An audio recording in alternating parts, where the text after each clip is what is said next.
You're fired for wasting company time on worthless people, Victoria's boss screamed as security dragged her out. But the millionaire watching from across the lobby saw something her employer missed, and his next move would expose secrets that would shake the entire corporation to its core. The marble floors of Sterling Financial Tower gleamed under crystal chandeliers that cost more than most people earned in a year. Victoria Chen moved quickly through the expansive lobby, her worn professional shoes making soft clicking sounds that echoed in the cavernous space. At 24, she had worked as a customer service representative for Meridian Capital for nearly 2 years, and in all that time, she had learned one unshakable truth. In this building, efficiency mattered more than humanity. "Victoria, your break ended 3 minutes ago," her supervisor Margaret Hayes announced through the earpiece that connected all floor staff. Margaret's voice carried that particular tone of disapproval that Victoria had become intimately familiar with. Sharp, cold, designed to make you feel small without technically crossing into actionable territory. "I'm heading back now," Victoria responded quietly, but her steps slowed as she noticed something that made her heart constrict. Near the entrance, an elderly man had collapsed onto one of the ornate benches that lined the lobby. He was breathing heavily, one hand clutched to his chest, the other gripping a worn leather folder that looked like it contained important documents. His face was pale, almost gray, and beads of sweat dotted his forehead, despite the aggressive air conditioning that kept the lobby at a temperature comfortable only for people wearing expensive suits. Victoria's training kicked in immediately, not her corporate training, but the values her grandmother had instilled in her during those years when they had nothing but each other. She changed direction, moving swiftly toward the struggling man. "Sir? Sir? Are you all right?" Victoria knelt beside him, her voice gentle but urgent.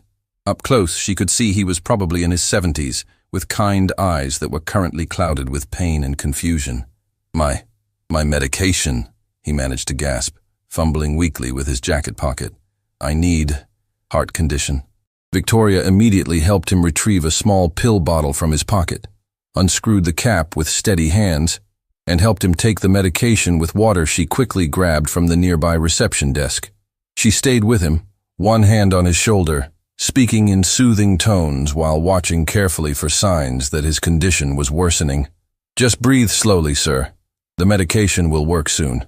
I'm here with you," she said softly, completely unaware that across the lobby, someone was watching this entire scene with intense interest. Alexander Vaughn stood near the elevator bank, ostensibly reviewing documents on his tablet, but his attention was entirely focused on the young woman kneeling beside the elderly man. Alexander was the founder and CEO of Vaughn Industries, a technology conglomerate worth billions, and he had come to Sterling Financial Tower for a meeting with potential investors. What he was witnessing now, however, was far more interesting than any business proposal. He watched Victoria's gentle efficiency, the way she treated this struggling stranger with dignity and genuine concern. In Alexander's experience, people who worked in buildings like this had learned to look past those who couldn't immediately benefit their careers. This young woman was different. "Victoria Chen!" A sharp voice cut through the lobby like a whip crack. Margaret Hayes emerged from the elevator, her expression twisted into fury that seemed disproportionate to the situation. She was a woman in her 40s who had climbed to her position by mastering corporate politics and ruthlessly enforcing every minor rule in the company handbook. Behind her walked 2 security guards, their presence immediately escalating what should have been a simple situation.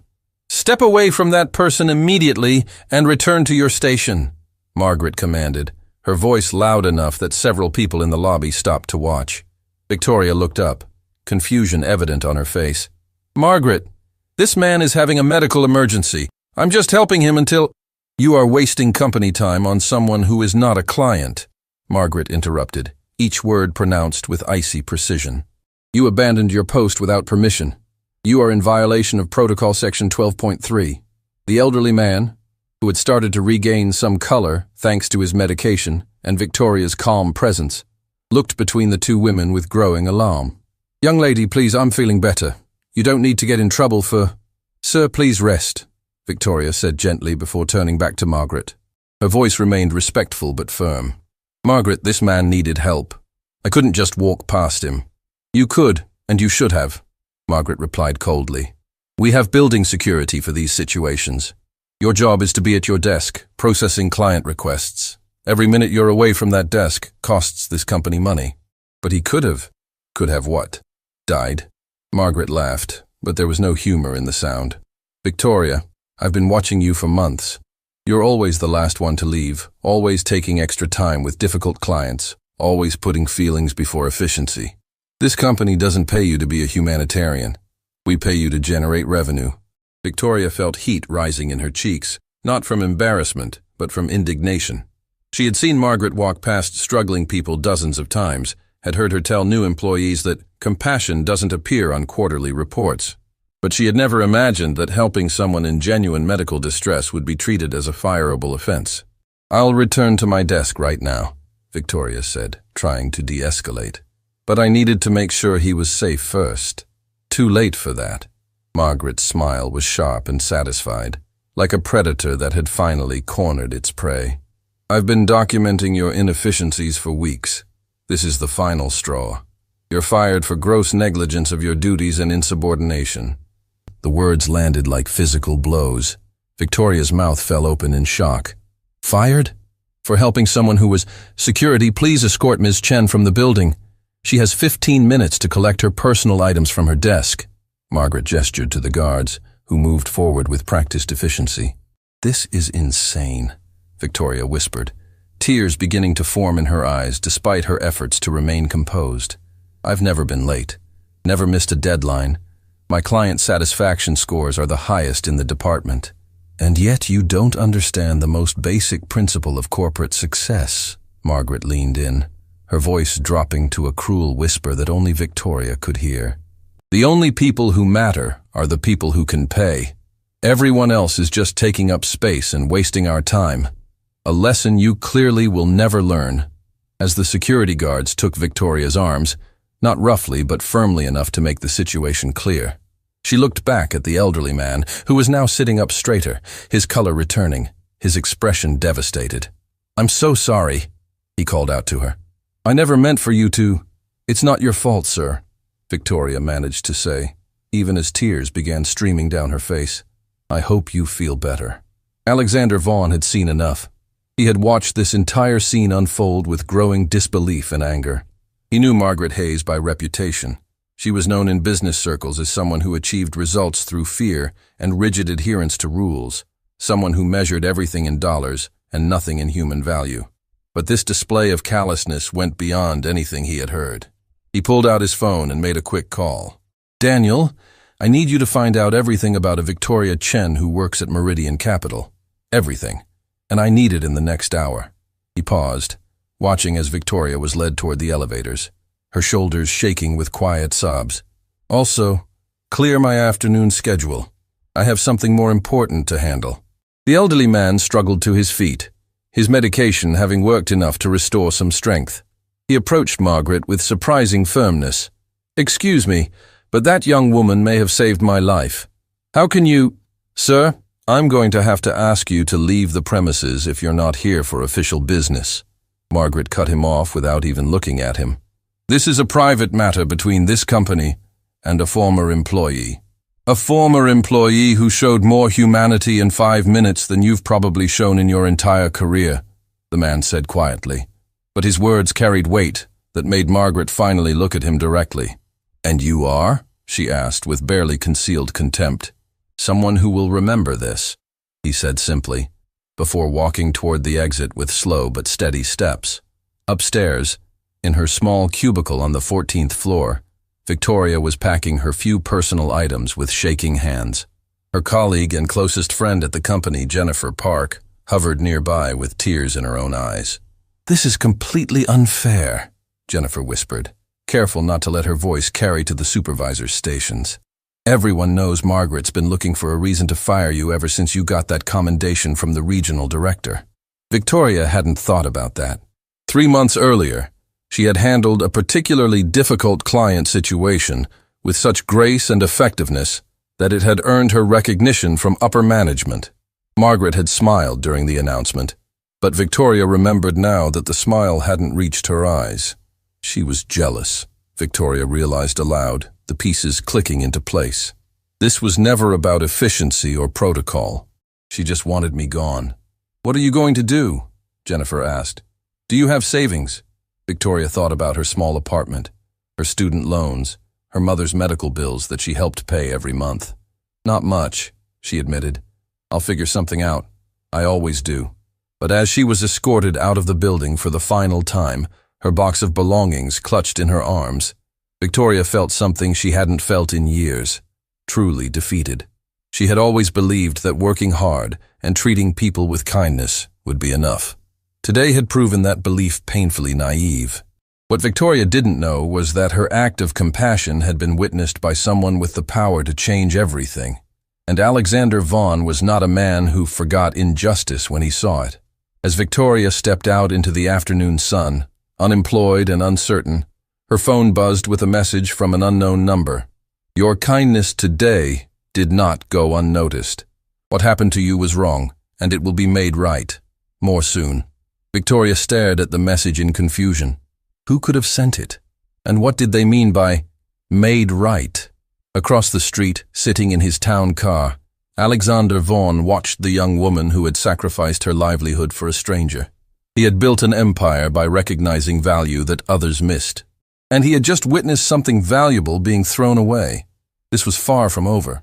Victoria's apartment was a tiny studio in a neighborhood that real estate agents euphemistically called up and coming, which meant it was affordable because most people with choices wouldn't live there. She sat on her second-hand couch, laptop open, scrolling through job listings with growing desperation.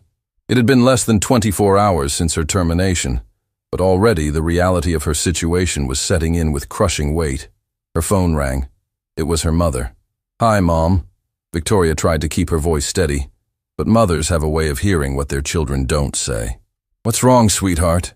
Helen Chen's voice was immediately concerned. "Did something happen?" Victoria closed her eyes, debating whether to lie and spare her mother the worry. But they had never lied to each other, not even during the hardest times after her father passed away. "I lost my job," Victoria admitted quietly. "But don't worry, I'll find something else quickly. I just wanted you to know in case I need to adjust the amount I send you next month." There was a long silence on the other end of the line. Helen was battling a chronic illness that required expensive medications not fully covered by insurance. Victoria had been helping with those costs, often at the expense of her own savings. "Victoria, no," Helen's voice cracked. "You've been carrying too much already. I can talk to the doctor about less expensive alternatives." "Absolutely not," Victoria interrupted firmly. "You need those medications." "I'll figure this out, Mom. I always do." After they said their goodbyes, Victoria sat in the growing darkness of her apartment, not bothering to turn on lights. She thought about the elderly man from the lobby, wondered if he had made it home safely, if his family knew how close he had come to something serious. She didn't regret helping him. She couldn't regret it. But the price of that compassion was starting to feel unbearably high. Her phone buzzed again. Another message from that same unknown number. "Check your email. And answer your phone when I call in exactly 5 minutes." Victoria's heart raced. This was getting strange. She opened her email and found a message from an address she didn't recognize, with an attachment.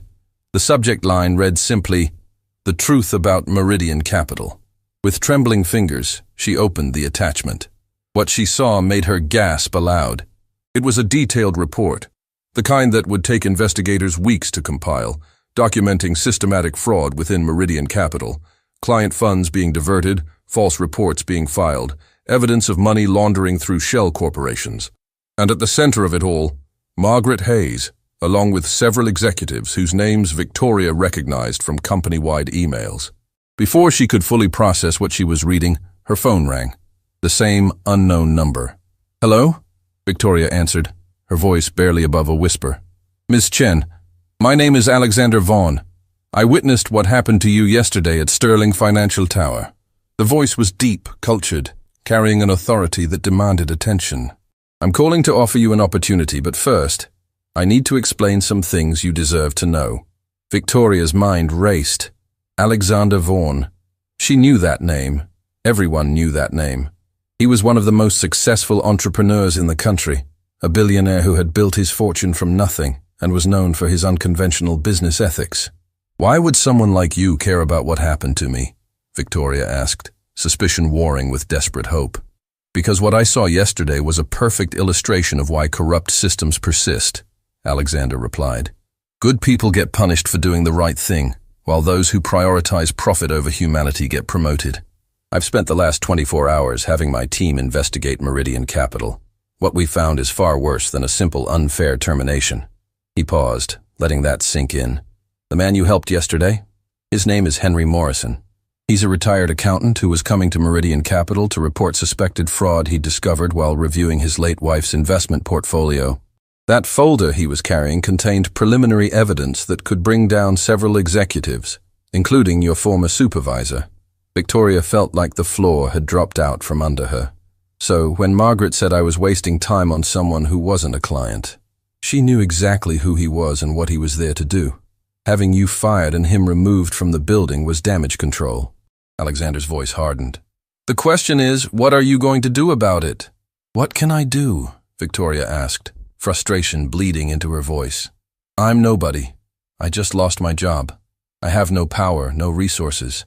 People like Margaret always win because people like me can't fight back." "That's where you're wrong," Alexander said quietly. "I'm offering you resources. I'm offering you a platform. Most importantly, I'm offering you a choice. You can take a settlement. I've already had my lawyers draft one that would give you a comfortable life and silence about what happened. Or you can help me expose this corruption, and in the process, show the world that character matters more than hierarchy." Victoria's breath caught. "Why would you do this for me? You don't even know me." "I know enough," Alexander replied. "I know you risked your livelihood for a stranger. I know you've been supporting your sick mother while working a job that undervalued you. I know that when faced with a choice between what was easy and what was right, you chose right without hesitation. That's exactly the kind of person I need for what I'm planning." "Which is what, exactly?"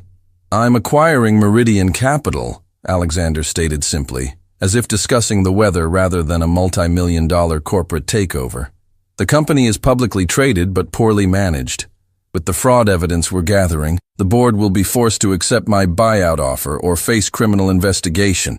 Once I own it, I'm going to restructure it from the ground up. And I want you to be part of that restructuring." Victoria laughed, but it came out slightly hysterical. "Me? I was just a customer service representative. What could I possibly contribute to running an entire financial company?" "You understand something that the current leadership has forgotten. That clients are human beings, not just account numbers. That employees are assets to be developed, not disposable resources. That a company's values should be more than words on a website." Alexander's voice carried conviction that was almost magnetic. "I'm not asking you to be a finance expert. I'm asking you to be a moral compass." "This is insane," Victoria whispered, but she could feel something stirring in her chest, something that felt dangerously like hope. "Sleep on it," Alexander suggested. "But I need your answer by tomorrow. Meet me at the Grandview Cafe at noon. Come alone. And Victoria, don't trust anyone at Meridian Capital right now. The corruption goes deeper than you know." The call ended, leaving Victoria staring at her phone in stunned silence.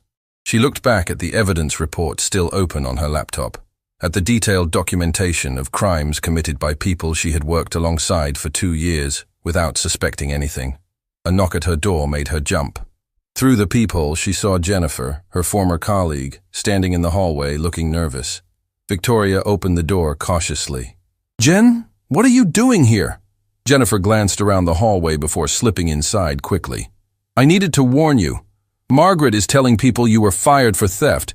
She's saying you were stealing client information to sell to competitors." "What?" Victoria felt the blood drain from her face. "That's completely false." "I know that," Jennifer said urgently. "But she's building a narrative. She's planting evidence in the system, backdating documents to make it look like you accessed files you weren't authorized to see. Victoria, she's not just content with firing you. She's trying to make sure you can never work in finance again." Victoria sank onto her couch, the implications crashing over her. "She knows I could fight back. She's making a preemptive strike." "There's more," Jennifer continued, her voice dropping even lower. "I overheard her on the phone today. She was talking to someone about containing the Morrison situation and making sure loose ends were tied up. I think she knows that old man you helped was there to report them. How could you hear all this? Victoria asked, a thought occurring to her. Margaret is always so careful about her conversations. Jennifer's face flushed. Because I've been listening intentionally. Victoria, I've known something was wrong at that company for months. I've been documenting things, keeping copies of suspicious emails. I was too scared to do anything about it. But after what she did to you, her voice cracked. I can't stay silent anymore. Victoria looked at her friend with new eyes. Jen, that's dangerous. If Margaret finds out, then I'll end up like you, Jennifer interrupted. But maybe that's not the worst thing. I've been watching you for 2 years, watching you treat every person with dignity, watching you never compromise your values, even when it would have been easier. When you got fired for helping someone, I realized I've been compromising my values every single day by staying quiet about what I know. She pulled out a USB drive from her pocket. This is everything I've collected. Emails, documents, financial discrepancies I've noticed. I don't know if it's enough to prove anything, but it's yours if you want it. Victoria took the drive with shaking hands. Alexander Vaughn contacted me. He's investigating Meridian Capital. He wants to meet tomorrow. Jennifer's eyes widened. The Alexander Vaughn? Victoria, if he's involved, this is bigger than I thought. You have to be careful. Careful? Victoria laughed bitterly. I've already lost everything. What else can they take? Your safety, Jennifer said seriously. If Margaret is willing to destroy your reputation over this, what else might she be willing to do? That sobering thought hung in the air between them. Victoria hadn't considered that she might actually be in danger. It had all seemed like corporate politics, cruel but ultimately constrained by laws and social norms. But if there was real criminal activity involved, if people stood to lose fortunes or go to prison, maybe I should just take whatever settlement Vaughn offers and disappear, Victoria said quietly. Start over somewhere else. Change careers entirely. Is that what your grandmother would have told you to do? Jennifer asked softly. Victoria felt tears spring to her eyes at the mention of her grandmother, who had raised her after her father died, and her mother had to work multiple jobs.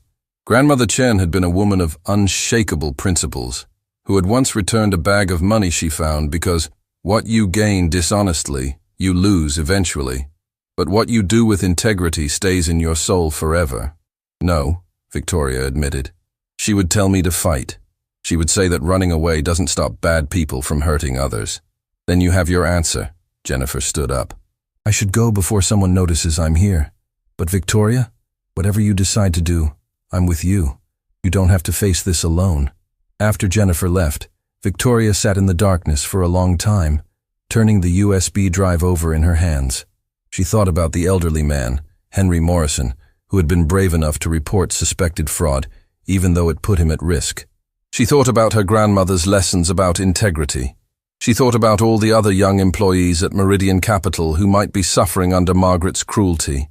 And she thought about Alexander Vaughn's offer, a chance not just to clear her name, but to be part of something that might actually change things.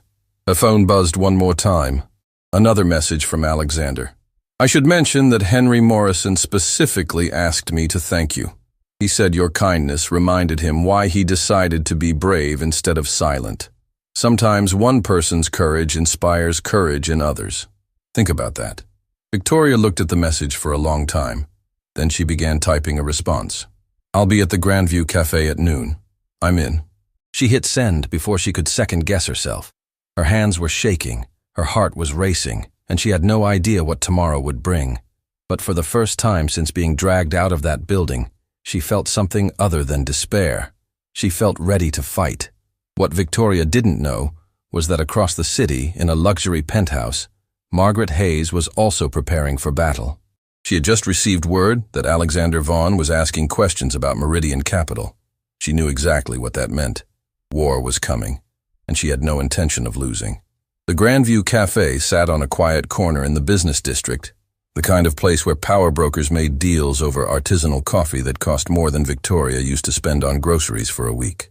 She arrived early, her stomach churning with nervousness, wearing the only professional outfit she owned that didn't remind her of Meridian Capital. The cafe was elegant but understated. exposed brick walls, plants cascading from copper fixtures, and conversation nooks designed for privacy.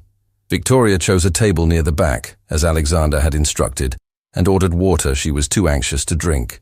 At precisely noon, Alexander Vaughn entered.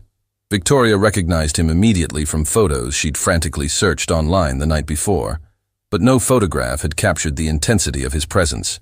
He moved through the cafe with quiet confidence, drawing glances from other patrons who clearly recognized him, but were too polished to openly stare. "Ms. Chen," he greeted her, extending his hand. His handshake was firm but not aggressive, the grip of someone who had nothing to prove. "Thank you for coming. I'm not entirely sure why I did," Victoria admitted as he sat across from her. "This all feels surreal."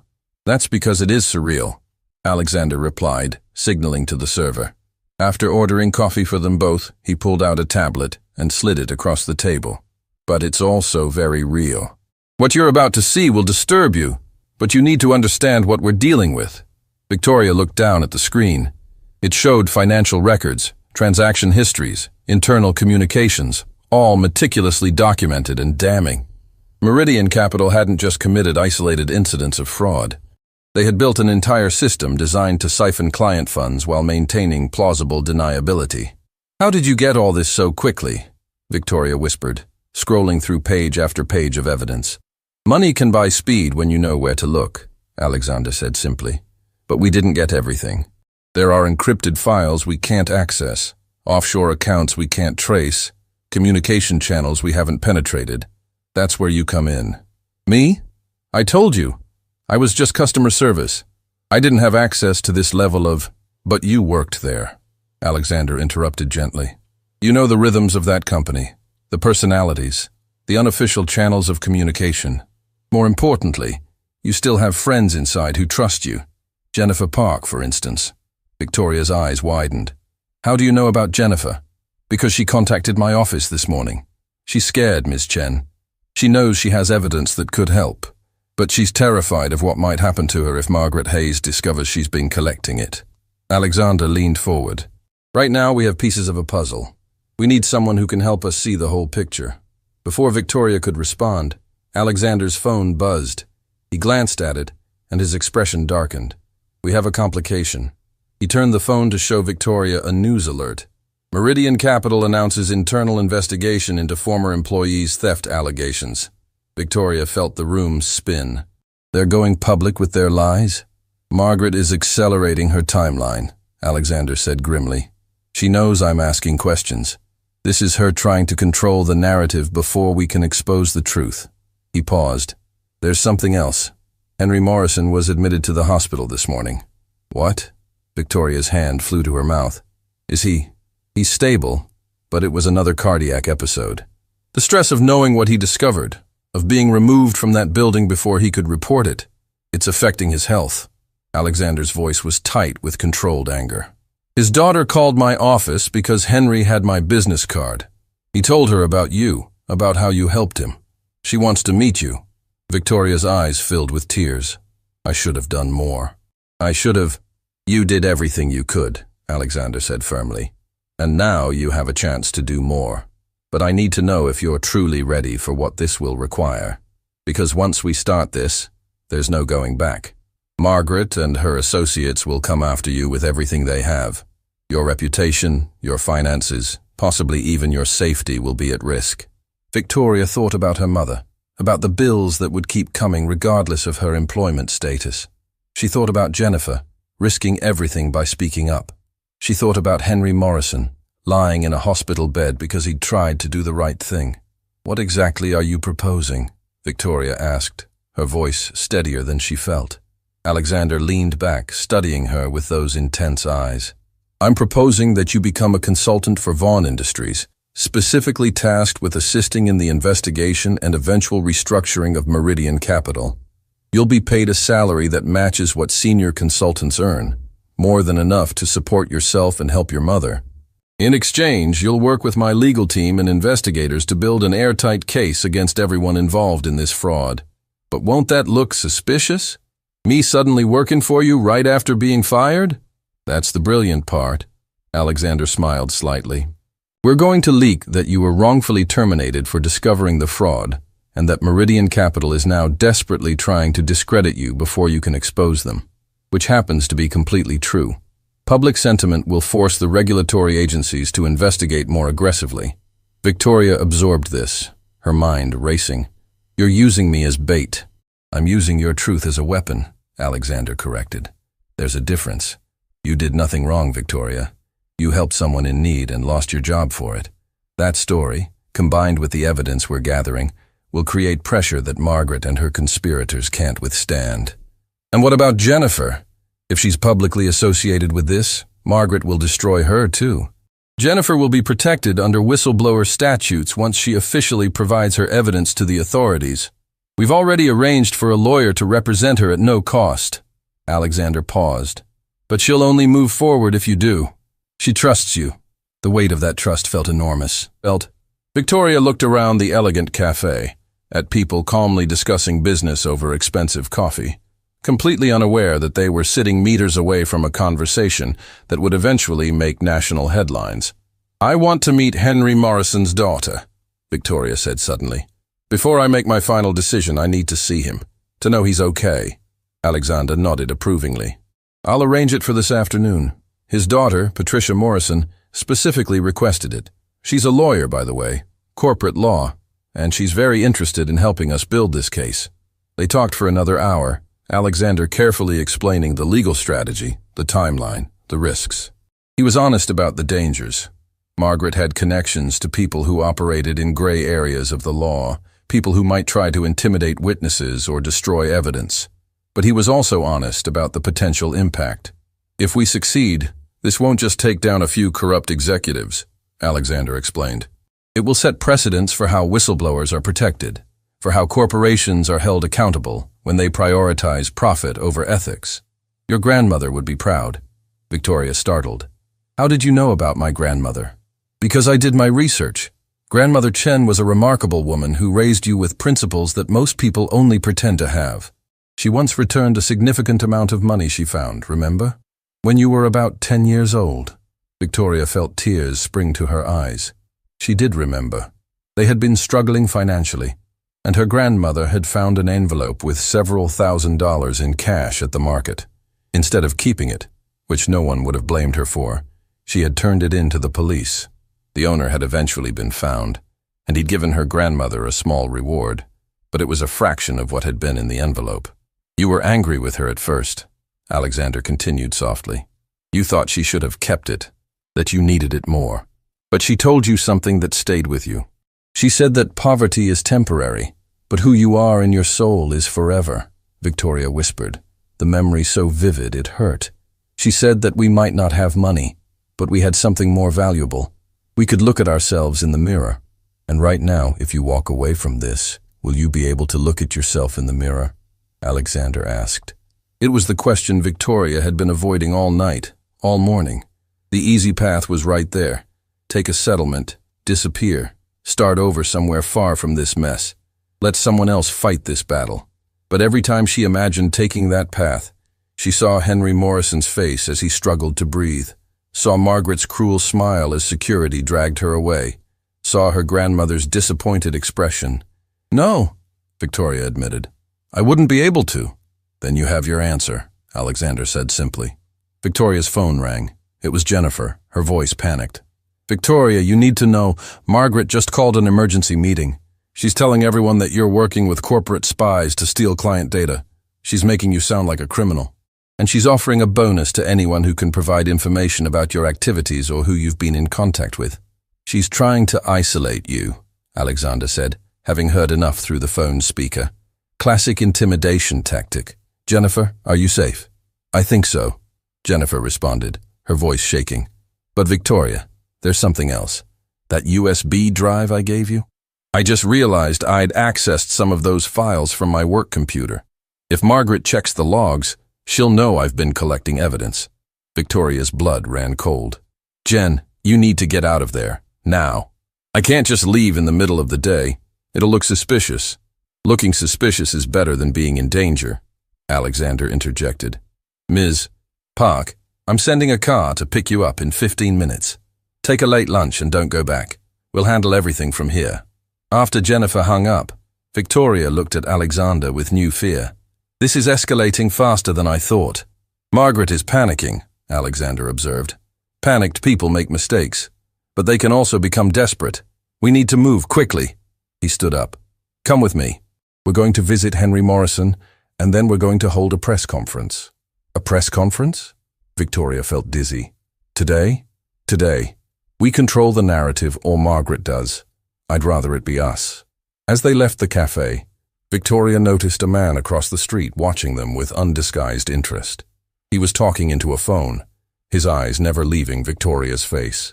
"We're being followed," Victoria whispered. "I know," Alexander said calmly. "Margaret has hired private investigators to track your movements. Don't worry, I have security nearby. But this confirms she's more frightened than we thought. People who are winning don't waste money on surveillance." The hospital where Henry Morrison was being treated was a stark contrast to the elegant cafe. Fluorescent lights, antiseptic smells, the quiet beeps and murmurs of medical equipment. Patricia Morrison met them in the lobby, a woman in her 40s with her father's kind eyes but a steel spine that spoke of years in courtrooms. "You must be Victoria," Patricia said, taking both of Victoria's hands in hers. "My father hasn't stopped talking about you. He says you reminded him what courage looks like." "How is he?" Victoria asked. "Stable now, but the doctors say the stress isn't helping his condition. He's been torturing himself, feeling guilty that you lost your job because of him." Patricia's voice cracked slightly. "He's a good man who discovered something terrible and tried to do the right thing, just like you." Henry's hospital room was quiet, the old man propped up with pillows, looking frailer than he had in the lobby that day. But when he saw Victoria, his eyes brightened. "Young lady," he said, his voice weak but warm, "I owe you an apology and a thank you." "You owe me nothing," Victoria said, moving to his bedside. "How are you feeling?" "Better, knowing you're here." "I've been worried sick about what happened to you." He looked at Alexander. "When this young man told me he was going to help you, I knew there was still justice in the world." "Dad," Patricia said gently, "we need to talk about your evidence. Are you ready to make it official?" Henry nodded slowly. "My wife, Martha, she had investments with Meridian Capital. After she passed, I started reviewing everything, trying to settle her estate. That's when I noticed discrepancies, transactions she never authorized, fees that didn't make sense. I'm an accountant, or I was before I retired. I know what legitimate financial management looks like. This wasn't it." He reached for a folder on his bedside table, but his hands shook too much. Patricia helped him, opening it to reveal pages of carefully handwritten notes. "I documented everything before approaching them. I knew they'd try to make the evidence disappear if I gave them warning. So I made copies, stored them in multiple places." He looked directly at Victoria. "That day in the lobby, I was finally ready to report them officially. And then my heart started acting up. And you stayed with me. You could have walked past like everyone else did for years in that building. But you didn't." Victoria felt tears running down her face. "I just did what anyone should have done. But most don't," Henry said softly. "Most people choose the path of least resistance. You chose differently, and now I'm going to choose differently too. I'm giving you full access to everything I found. Help them stop these people, Victoria. Don't let my Martha's death be used by criminals to hurt other families." Patricia pulled out legal documents. "I've prepared a formal affidavit based on my father's evidence. Combined with what you've gathered, Mr. Vaughn, we have enough to trigger a full federal investigation." "Then we move forward," Alexander said. "Victoria, I need your answer. Are you ready to stand in front of cameras and tell your story? Are you ready to become the face of this fight?" Victoria looked at Henry Morrison, at this brave old man who had risked everything for truth. She thought about her grandmother's lessons, about Jennifer's courage, about all the other employees and clients who had been victimized by Margaret's greed. "Yes," she said firmly.